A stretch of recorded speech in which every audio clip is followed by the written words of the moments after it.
All right, looks like we're live across all three platforms. What's up, guys? Good evening. Hello, welcome to Happy Hour again for Welcome. episode 4. Yep.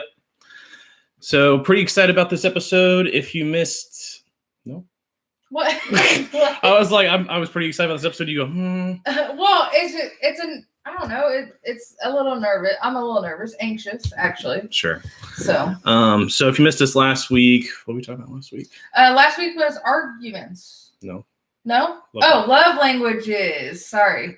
Matt actually put a post on the Happy Hour website. Is it just on Instagram or is it on Facebook as well? It's on our Facebook as well. So it's on Instagram and on our Facebook. It's the love language quiz. You guys can quiz each other and see what your guys' love language is if you guys don't know what it is already.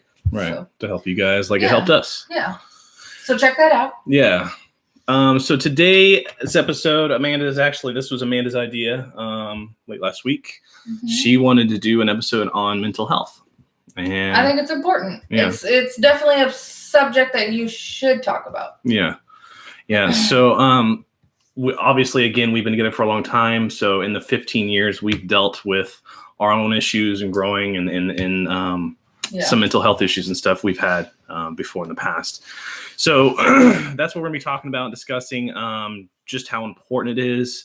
And of course, again, basically the same synopsis. We put in a few points, a few ideas, and then we kind of want to share a story about, stuff that we've gone through too. Yeah, because we want to tell our story and how it had affected our lives and stuff. Yeah.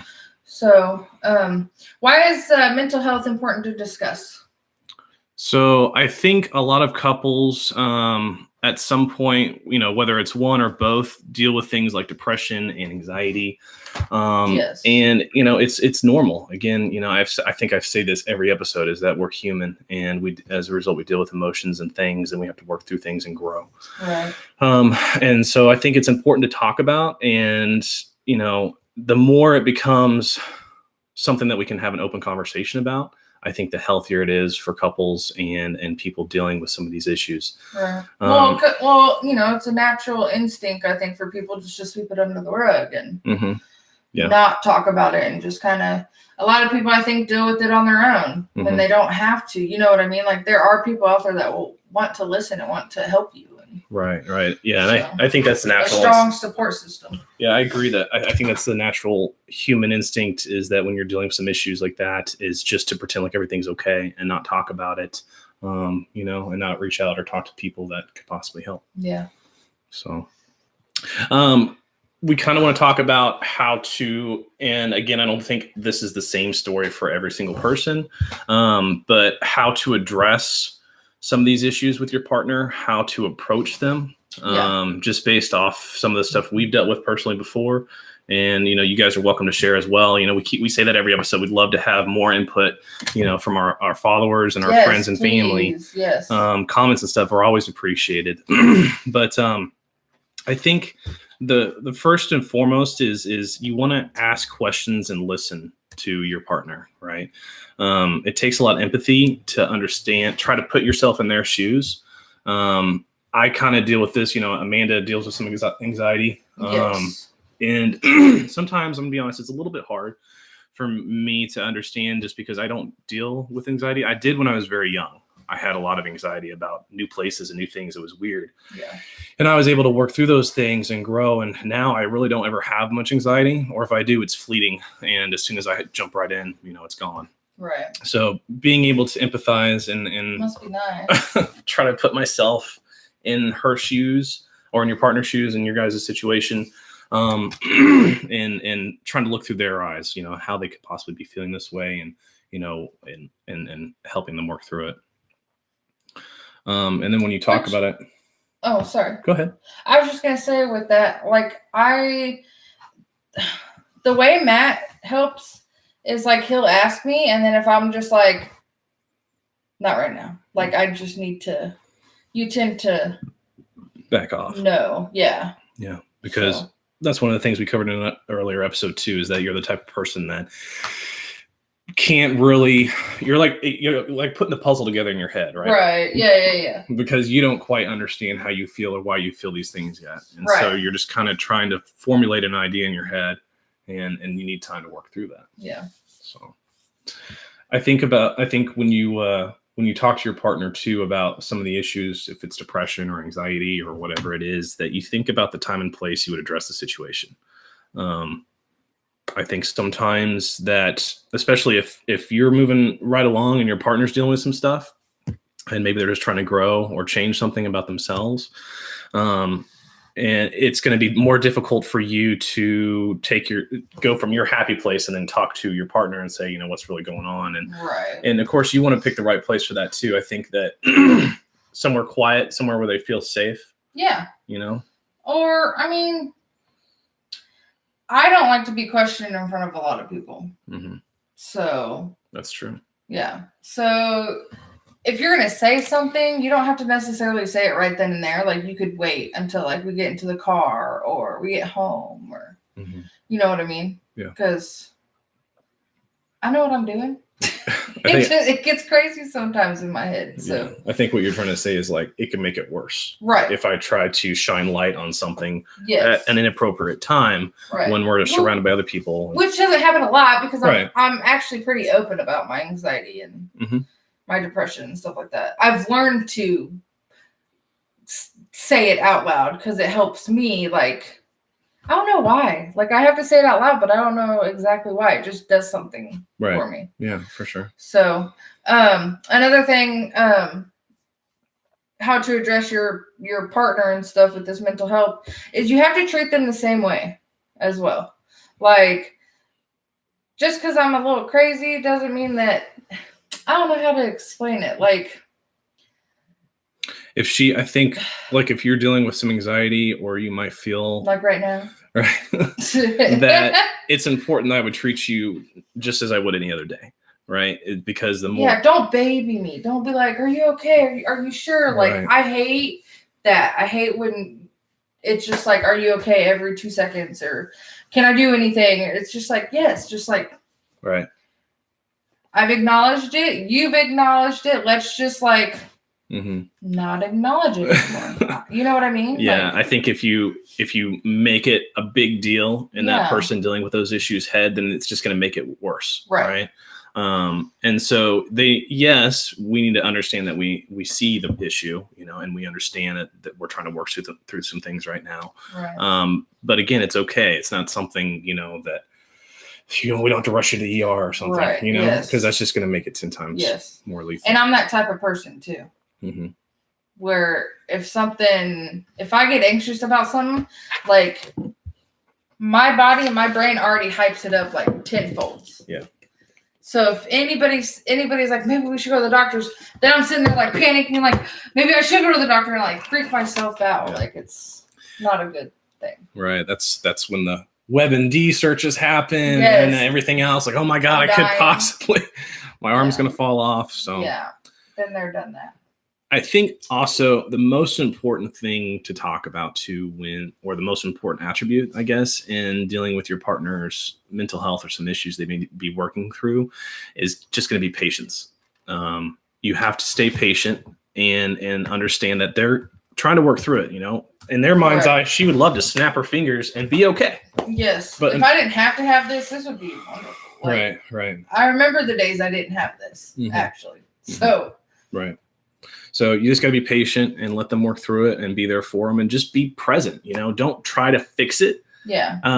Don't try to say, oh, well, just try to think about things this way or just try to take your mind off of it. Yeah. Or what was that one post you did this past week? What? On your video game? That post you made on our happy hour with the flipping off? Yeah. Telling me to be calm? Right. Yeah, don't do that. All you need to do, you just need to calm down. If you calm down, everything will be okay. Yeah. I'm going to fix this my hair. Sorry. I just got a cut actually this week. It's on point. Right? Who'd you get it cut by? Sponsored by? No, I'm just kidding.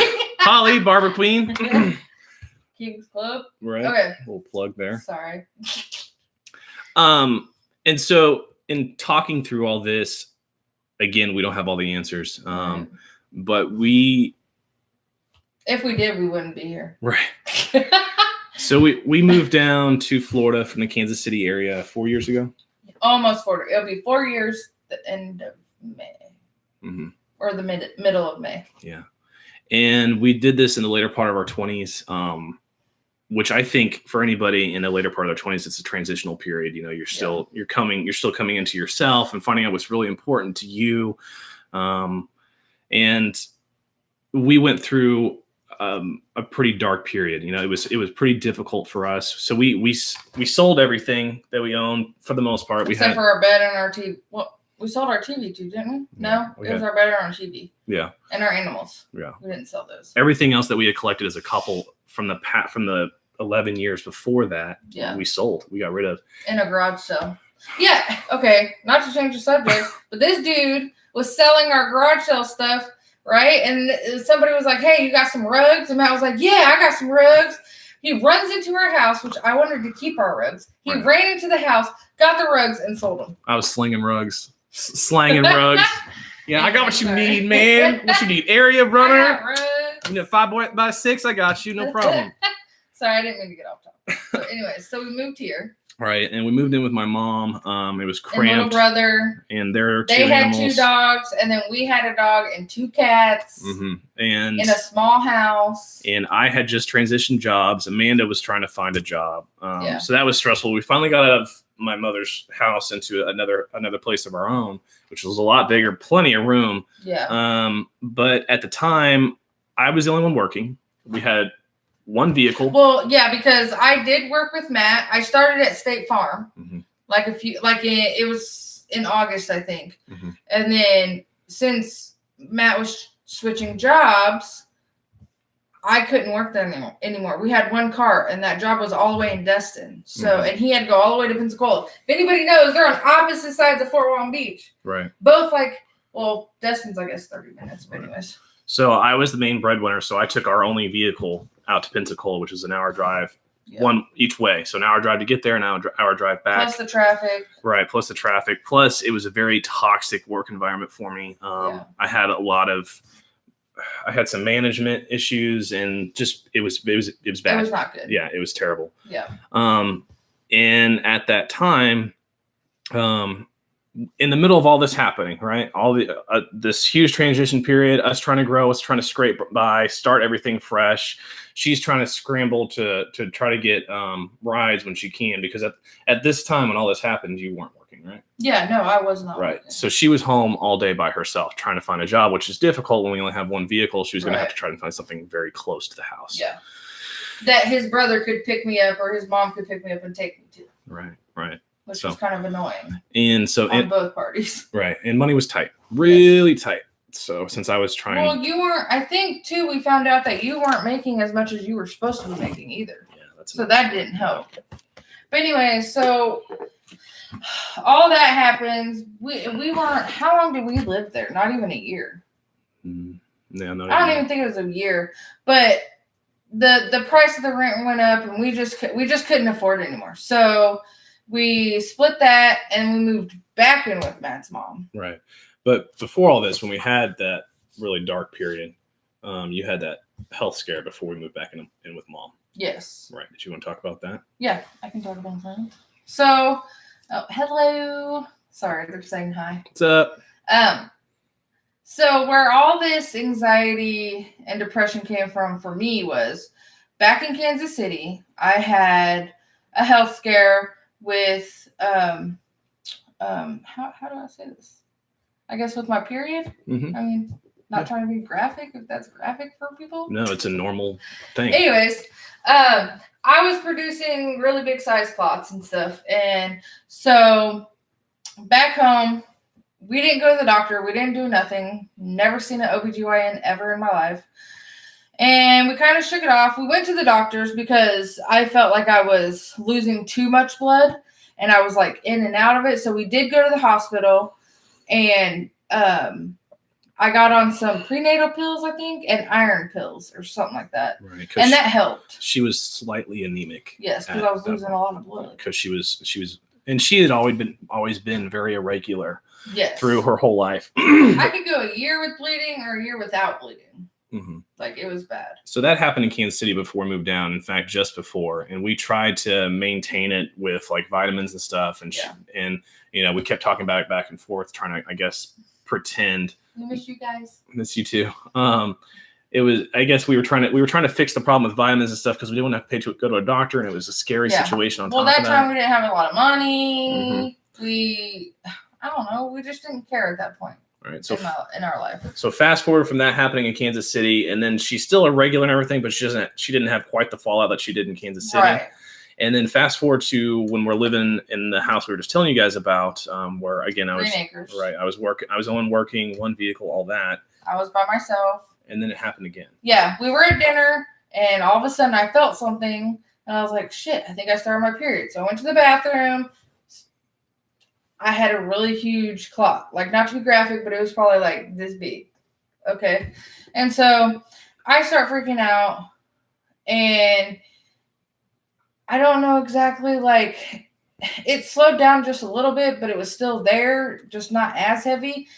But I think I kept doing clot, like I kept producing clots, which got my anxiety up. Mm-hmm. And so I was like on the internet, like searching and searching. Like I was emailing so many, because it was at night when I was like, okay, I need to do something. So I was emailing them and everything.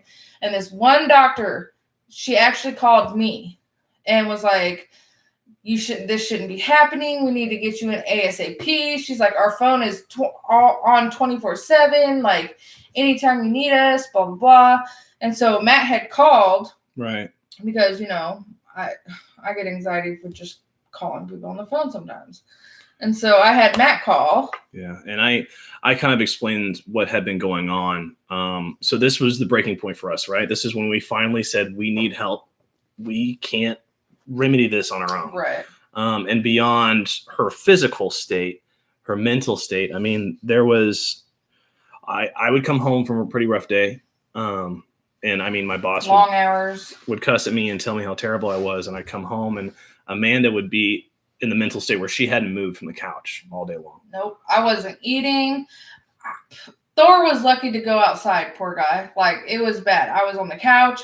We had an air mattress from like our friends staying the night one night, and that stayed up for months. And I laid in it. Right. I mean, basically she was a vegetable all day. And when I got home, she would just start crying, and not just crying, like there's crying, but she was like in a state. Yeah. And I would try to understand. I was like, what's wrong? And she would just tell me, I don't know. Mm-hmm. You had talked about some pretty dark stuff too. Yeah. It was, I talked about suicide a lot. I always told him that I was going to drive my car off the bridge or slam into a pole, or like I'd run into the water. Like there was ways of me doing this. And I always thought about it whenever like he was sleeping and stuff like that, when I should do it, how I should do it. Like it was really bad. And so that didn't help. So I was depressed. I had anxiety. Matt was probably depressed and had anxiety from his job. Like it just was not, it was a bad situation. Because at that point too, he was actually medicating himself with alcohol at that point. Like heavily medicating. Right. So that was another dark pathway too. Yeah. That we kind of started to go down, and I myself started to go down, that would have caused major issues if Amanda hadn't just said, fuck it, we need help. We need to talk to somebody. Yeah. We can't handle this or figure it out on our own. Yeah. And it's almost like, as a man in a relationship, when you see your wife dealing with these things, I think it's natural to be like, I'm going to take care of you. I'm going to shelter that, it's my job to be the strong one and shelter us through the storm. Right. But again, you got to understand that you're not Superman. Even though we'd like to be, we can't fix everything. Even though we'd like to. Yeah. And sometimes we need someone that has more expertise or maybe stronger in some areas than we are. And that's okay. Yeah. And so, I mean, when you're that depressed, it feels like there's just no hope. There's no. Yeah. I thought, there was no way that. Yeah. Like this is how things will be. If anything, it'll get much, much worse. Yeah. And the place we were living didn't help either. Right. So I called Dr. Silvers in Destin. Fantastic. If anybody is local and looking for a good OB, he's amazing. He's done wonderful things for us. He's helped our marriage. And basically, when I called him, I explained everything that we just went through. And I actually talked to his wife. And I actually cried a little bit to his wife on the phone and explained the situation. And I said, I want to be honest with you, I don't have a lot of money, and I just need somebody. So if that's a no-go for you, that's fine. Maybe you can point me in another direction. We just need help. Right. And so we actually go and see him and Amanda has an exam to see if. Which was awkward. That was the first time I've ever gone to anybody to look down there. So it was, I was anxious. Right. I was nervous. Yeah. So we go in to see the doctor and she has the examination done. And the doctor tells us that. You're so funny. You're always like. Well, because it's more your role. Right. So. Okay. So come to find out, I have PCOS. He found a polyp down there, which was benign. At the time, yeah. Yeah. Well, they're still benign. Mm-hmm. Everyone he's cut out has been. Yeah. Oh, because you were like, then they were. Right. At the time, it was smaller, right? Right. Later on, it grew. We got it removed. She's fine. Yeah. Good for now. Right. But anyway, so he wanted to put me on birth control to see if that would help, my periods and my moods, because my moods were crazy. I was up and down every day. Matt did not know what Amanda he was going to get that day. Yeah, it was a constant emotional roller coaster. I mean, to give you guys an example, there was a day I was on my way home from work and she called me and she was actually in a great mood, which is not few normal. Far between right then. Yeah, few and far between. She called me. I was about a half hour away from home, and I don't even remember this. So it was okay. It's okay. Okay, I'm like, what are you gonna say? Nothing. It's just again, we're adults. She was provocative on the phone, and God. she was talking about things that we were gonna do when I got home, and then when I got home, it was polar opposite. I was like this.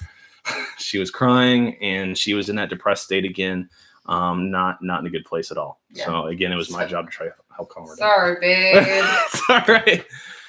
Yeah. So needless to say, PCOS is a real cock block. But if you guys don't know what PCOS is, it is polycystic ovarian syndrome. Thank you, because I can't say it. People ask me, and I'm like, if you know me, I can't say my words. Mm-hmm. So. And there's a lot of different side effects it causes. Yeah, for different people too. It's not all the same. No. At all, and there's no cure for it. For Amanda specifically, and I'm talking about this now because I'm better regurgitating what a doctor has told us, and regurgitating. Yeah, regurgitating.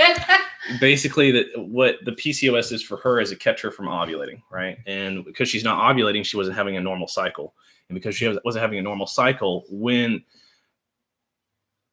it was basically fallout. Are you okay? Yeah, I was trying to figure out how to say it. It's basically fallout. When she would finally have her menstrual cycle, it's because it got too big and it was just right. Normally that wall is supposed to fall away, right? And then the fresh eggs come forward and it's a cycle over and over again. Hers would die, but then just stack. Right. And then eventually it was this huge cycle that she would have, and it scared the shit out of her, and understandably so. Well, the clots are huge, bro. Like oh my God. And because she wasn't ovulating, this was fucking with her hormones as well, which was, I mean, she deals with anxiety by itself anyways. Yes. But that was like just compounded the situation so much more that she was fighting a losing battle. Yeah. Absolutely. She couldn't get into a good state of mind because physically she already had all this other crap that was affecting her emotionally. Right. So the docs basically gave us tips, and we're still working on them. Yeah. I mean, he gave me the lowest dose. So even if I'm taking birth control, there is a chance me and Matt could have children. Mm-hmm. But that chance is like this much. Right. So that's for another episode. Yeah. But so she took the birth control, and it was a lot of work. From there, after it took months, like it's still taking. I mean, we're still dealing with this. Yeah. The doctor told us, basically the birth control is going to force you to ovulate, and in doing so, it's going to make you start having a normal cycle, and you should start feeling normal again, or whatever that means for you. And it did. It took 3 or 4 months for you finally to have a full 3 weeks. It was nice. But yeah, and then now we're at a point, and she's at a point for the first time in her life, and she's gone probably a year and a half now, where she has a normal period on the same. It's nice. Yeah. And as a result, she still deals with a little bit of anxiety, but it's manageable. Yeah, sometimes. Like I still get Like this last time I went to Mardi Gras with my two friends, Holly and Heather, we went to Mardi Gras and I was driving and I don't know why, but I started having like an anxiety attack, like driving. And I had just ate, so it felt like my food was like stuck right here in my throat, which made me panic as well. So I'm just like driving, like my hands are white as hell. I can't breathe. And finally I'm like, I can't drive. I'm going to have to pull over. Somebody has to drive. Mm-hmm. So Holly started driving.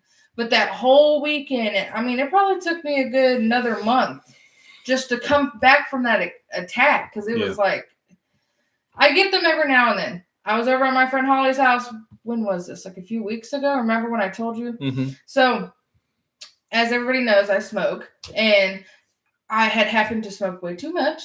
And all of a sudden, I had a panic attack and I couldn't breathe and I had to run outside and Matt ran out there with me. Mm-hmm. Or I told him, I was like, Matt, I need you outside right now.